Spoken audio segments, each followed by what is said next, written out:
بچوں کل ہم نے پڑھا تھا سبق دوستی.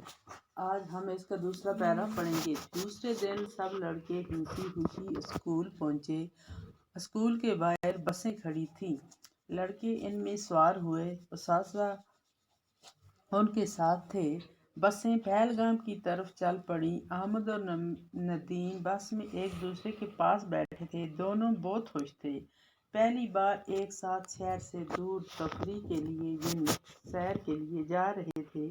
بس میں دوسرے بچوں کی طرح وہ بھی آپس میں ہنس کھیل رہے تھے. ایک دوسرے کو لطیفے سنا رہے تھے. گا رہے تھے. چند گھنٹوں میں وہ پہلگام پہنچ گئے. پہلگام کشمیر کا ایک صحت افزا مقام ہے. اپنی خوبصورتی اور آب و ہوا کی وجہ سے یہ دنیا بھر میں مشہور ہے. احمد اور ندیم نے پہلگام کے بارے میں سنا تو تھا لیکن آج پہلی بار وہ اسے اپنی آنکھوں سے دیکھ رہے تھے.